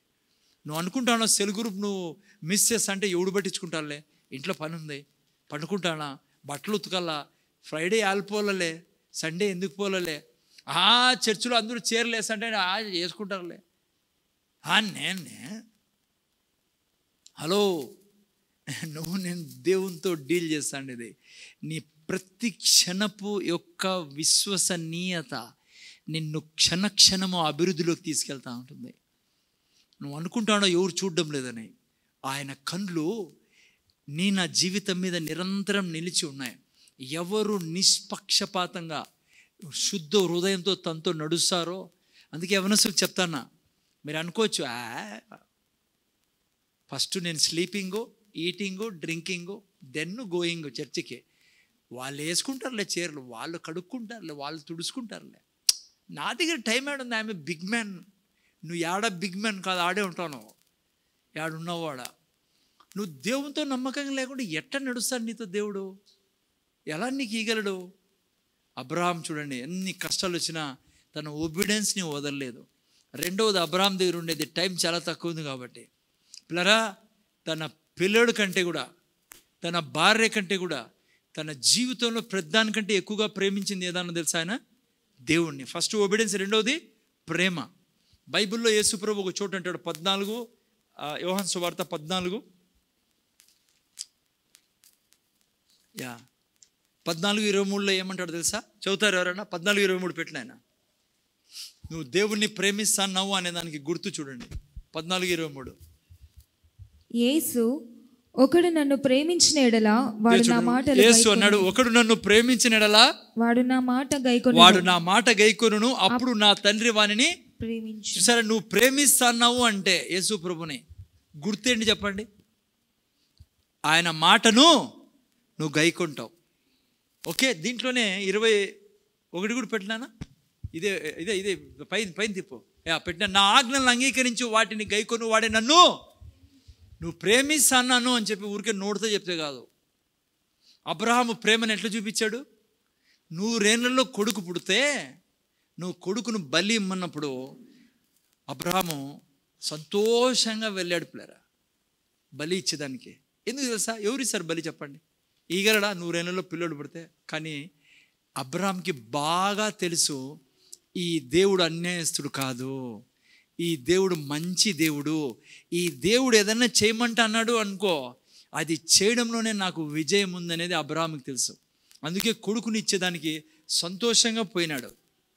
హలో, కరెక్ట్గా చంపేకి కత్తెత్తినప్పుడు దేవుడు అన్నాడు, చాలు అబ్రహామా, నీ ప్రేమ నేను చూసినాను.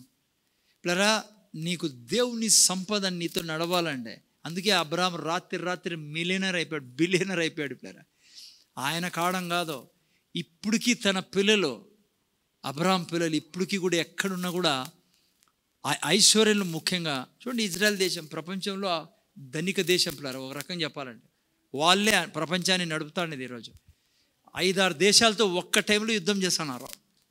హలో, చిన్న దేశం, ఇంత దేశం, ఈ ఉత్తరప్రదేశ్ అంత ఉంటుంది. నెట్లో ఇప్పుడు న్యూస్లో వినండి మీరు, ప్రతి దేశాన్ని నిలబెట్టి పెట్టింది ఇజ్రాయెల్ దేశం. వాళ్ళ బలం కాదు, యెహోవా దేవుడు వాళ్ళతో ఉన్నాడు. కాబట్టి అబ్రహాముకు చేసిన వాగ్దానం నేను చెప్తున్నాను, నువ్వు కరెక్ట్గా నేను కరెక్ట్గా నడిస్తే దేవునితో నీ నా పిల్లల్ని చేసి ఆపనీడాయన తినీడాయన, నీ నా పిల్లలు అందరిలాగా రౌడీలుగా గుండాలుగా కానీడాయన, నీ నా పిల్లల మీద తన తైలాన్ని వేస్తాడు. అందుకే నమ్మకంగా ఉండాలి పిల్లరా, కరెక్ట్గా రావాలా చర్చికి, దేవుని వాక్యం చదవాలా, ప్రార్థనలు ఉండాలా. దొంగ మనసు మనం పెట్టుకొని ఉంటే దేవునికి తెలుసు ఎట్లా మనిషి ఈ వ్యక్తి అని. యథార్థంగా ఉండాలి నాయన మనం దేవుని సన్నిధిలో. రెండవది, ప్రేమించాలి ఆయన్ని. ప్రేమించడం ఏంటి? ఆయన చెప్పినట్లు వాక్యం చెప్పినట్టు చేయాలి మనం. మూడవది చాలా ముఖ్యమైనది, మీరు 24వ అధ్యాయంలో చదివితే తన కుమారుడి వివాహం జరిగేటప్పుడు ఏమన్నాడు అబ్రాహాము? అమ్మా, మంచి డబ్బు వచ్చిన వాళ్ళు ఎవరైనా సరే సరిపోతారన్నాడా? క్యాష్ ఉంటే చాలన్నాడా కోడల కోసము? ఏమన్నాడు తెలుసా? అన్యులతో నా యొక్క కుమారుడు యొక్క వివాహము జరగకూడదు, నా వాళ్ళతోనే జరగాలన్నాడు. అంటే తన దగ్గర ఒకటి ఉండింది పిల్లరా, తిరిగి మళ్ళీ నేను పాపపు జీవితంలోకి పోను, లోకంలోకి పోను, నేను దేవుని బిడ్డని దేవుని కొరకు బ్రతుకుతాను. ఈ 3 విషయాలు అబ్రహాంని పిల్లరా మిలియనర్గా చేసే, బిలియనర్గా చేసే. తన తర్వాత కూడా తన కుమారులని దేవుడు దీవిస్తూ వచ్చాడు. ఎక్కడ పోయినా నేను అబ్రహాం దేవుని అని చెప్పుకునేవాడు. ఆయన అబ్రహాం చెప్పేవాడు కాదు యెహోవా నా దేవుడని. తను చనిపోయిన తర్వాత ఈ రోజుకి కూడా అబ్రహాం పిల్లలు ఏమై ఉన్నారు? ఆస్తిపరులే ఉన్నారు. అందుకే నేను దేవునితో నడుస్తున్నాం. ఎప్పుడు దేవుని వాక్యాన్ని ఒబే చేస్తాం, ఆజ్ఞని ప్రేమిస్తామని. భార్యాభర్తల్ని ప్రేమించాలి. నేను చెప్తున్నా ఒక విషయము మీకు విచిత్రంగా అనిపించవచ్చు. అందరికంటే ఎక్కువగా దేవుణ్ణి ప్రేమించాలా భార్య కంటే అన్నప్పుడు మీకు విచిత్రం అనిపించవచ్చు. నేను మీకు ఛాలెంజ్ చెప్పగలను, నువ్వు దేవుణ్ణి ఎక్కువగా ప్రేమించుకోకుండా ఉంటే నీ భార్యను నువ్వు ప్రేమించలేవు. ఎప్పుడు నీకు ఆయన ప్రధానమైనప్పుడు నీ భార్యని, పిల్లల్ని, బంధువుల్ని, స్నేహితుల్ని, శత్రువును ప్రేమిస్తావు. ఎందుకు చెప్పు? ఆయన చెప్పాడు ప్రేమించమనే. అదే కదా వాక్యం చదువుకున్నాం, నన్ను ప్రేమించేవాడు ఆజ్ఞలను. నేను దేవుణ్ణి ప్రేమించేవాన్నైతే ఆయనకి ఇష్టం నేను భార్యని ప్రేమించడం. అందుకే నేను భార్యని ప్రేమిస్తా. నువ్వు దేవుణ్ణి ప్రేమించకుండా భార్య పిల్లల్ని, అది టెంపరీ, తాత్కాలికం, అది సక్సెస్ కాదు నీ లైఫ్. ఓకే, సో దేవుని కోరిక ఐశ్వర్యం ఇవ్వాలని పిల్లరా, మీరు నేను ముఖ్యంగా 3 ప్రిన్సిపల్స్ని ముందు నేర్చుకున్నాం. ఒకటి, నోటితో కన్ఫెస్ ఎప్పుడు చేయాలా. రెండవది, మనము టైత్ చేయాలా. మూడవది, డబ్బు దాచుకోకుండా దేవుడు చెప్పినట్లు చేసుకుంటూ పోతే నిన్ను బీదరికలు ఉంచాడు. దాంతోపాటే మన నేచర్, అబ్రహాం నేచర్ చూడండి, ఆ నేచర్ కలిగి ఉండాలి పిల్లరా. నువ్వేంది మా బీదరికంలో ఉండేది? నువ్వేంటి ఇల్లు లేకుండా ఉండేది? నువ్వేంటి బట్టలు లేకుండా ఉండడము? నీ పిల్లలేంటి చిన్న చిన్న ఉద్యోగాలు చేసుకుంటూ ఉండడము? నువ్వేంటి ముత్తు చుట్టూ బ్యాంకు చుట్టూ తిరగడము? నేను ఛాలెంజ్ చేసి చెప్తాను మీకు, యవనస్తులు చాలామంది ఉన్నారు, చాలా భవిష్యత్తు ఉంది మీకు. మీకు పెళ్ళిళ్ళు కావాలా, పిల్లలు పుట్టాలా, మనవులు అవ్వలు తాతలు కావాలా. ఈ చెప్పిండేది మీరు చేస్తే, మీ రూపాయి దేవుందని మీరు నడిస్తే, ఆయనకు టైత్ ఇవ్వడం, ఆఫరింగ్ ఎప్పుడు మోసం చేయకండి. నీకు అనిపించవచ్చు ఏం మిగలం లేదు, నా పక్కనోడు ఇల్లు కొనే, నా అది కొనే, అవన్నీ ఎగిరిపోతాయి, పక్షి ఎగిరిపోయినట్లుగా ఆ డబ్బు. కానీ నీ డబ్బు యుగ యుగాలు నిలిచే డబ్బు. నీ పిల్లల పిల్లలకు నీ దేవుడు నీ దీవించే దేవుడు ఆయన. ఓకే, సో కళ్ళు మూసుకుందాం. రేపు వారం మిగతా విషయాలు ముందుకెళ్దాం. తండ్రి నీ కృతజ్ఞతలు, నీ బిడ్డలు మాకు నేను ఇచ్చిన వాక్యాన్ని బట్టి వందనాలు. దరిద్రాన్ని వేర్లతో సహా నాశనం చేయడం నీకు ఇష్టం తండ్రి. అసలు దరిద్రం లేదు మాకు, బీదరికం లేదు మాకు. అజ్ఞానం వల్లే నా ప్రజలు నశిస్తానని అన్నట్లుగా ఇదిగో తండ్రి, ఎప్పుడు మా దగ్గర ఏదున్నా నీదని మేము ముందుకెళ్దాం. ముఖ్యంగా డబ్బు విషయంలో ఎన్నడూ అది నాది, ఇది నా జీతం, నా సంపాదన, నాది అనే అలవాటు ఆలోచన లేకుండా మేము బతుకుదుము కాక తండ్రి. ఆయన కృతజ్ఞతలు చెల్లించుకుని ప్రార్థన చేసినాడు కూర్చున్నాం తండ్రి. రెండు చేతులు అయితే దేవుని ఆశీర్వాదం తీసుకుందాం. యేసయ్య కృప, దేవుని ప్రేమ, పరిశుద్ధాత్మక సహవాసం మనకు మన కుటుంబాలకు ఇప్పుడు ఎల్లప్పుడూ సదాకాలం తోడనుగాక. ఆమేన్.